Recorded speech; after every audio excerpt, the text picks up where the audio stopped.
સુરતના વરાછા વિસ્તારમાં થયેલા હત્યાનો ભેદ ઉકેલી 3 આરોપીઓની ધરપકડ કરી.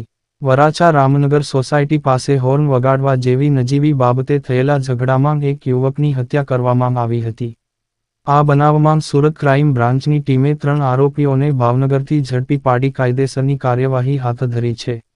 ગઈ તારીખ 15 ઓગસ્ટ 2024ના રોજ રાત્રિના 11:30 વાગે વરાછા રામનગર વિસ્તારમાંથી જૈનિલ ચૌહાણ નામનો એક વ્યક્તિ એમના 2 મિત્રો સાથે બાઇક ઉપરથી પસાર થતો હતો.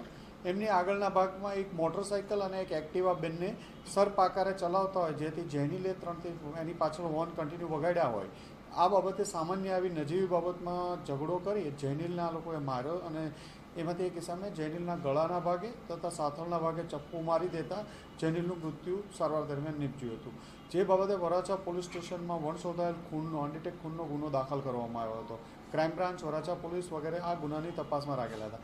દરમિયાનમાં ક્રાઇમ બ્રાન્ચના પોલીસ ઇન્સ્પેક્ટર મોદી સાહેબ અને પીએસઆઈ ધનગઢ અને હેડ કોન્સ્ટેબલ યોગેન્દ્રસિંહને એક બાતમી મળી હતી કે આ ગુનામાં સંડોવાયેલ વિમલ, ધનજીભાઈ કલસરિયા, ઉત્તમ તળવિયા અને ડેનિશ સુરતી સંડોવાયેલા. જે આધારે આ લોકોને ભાવનગરથી લાવી પૂછપરછ કરતા એ લોકોએ ખૂનનો ગુનો કબૂલેલો હોય, જે અનુસંધાને એમને ધરપકડ કરવામાં આવી છે અને આગળ વધુ તપાસ અર્થે વરાછા પોલીસ સ્ટેશન સોંપવામાં આવશે.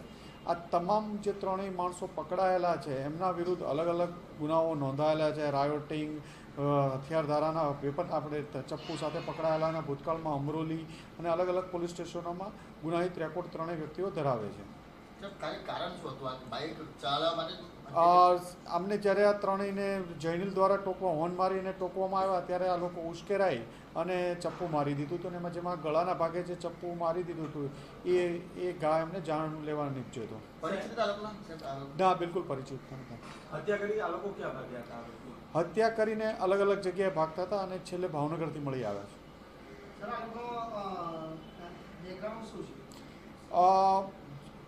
જે વિમલ છે એ સાડીનો જે જોબ વર્ક ઉપર કામ કરે છે એના ઉપર.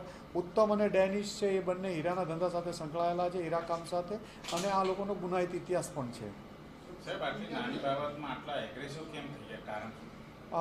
ઉશ્કેરાટમાં અત્યારે પ્રાથમિક દ્રષ્ટિએ ઉશ્કેરાટમાં કહે છે, પણ આ લોકોના પહેલાં પણ ઝઘડાના અને મારામારીના ગુનાઓ નોંધાયેલા છે. એટલે એક આવી ગુના કરવાની ટેવવાળા કહી શકાય. ઉત્તમ તળાવિયા અને ડેનિશ સુરતી વિરુદ્ધ પણ 307ના ગુના છે. વિમલ વિરુદ્ધ પણ મારામારી અને રાયોટિંગના ગુના વગેરે દાખલ થયેલા છે.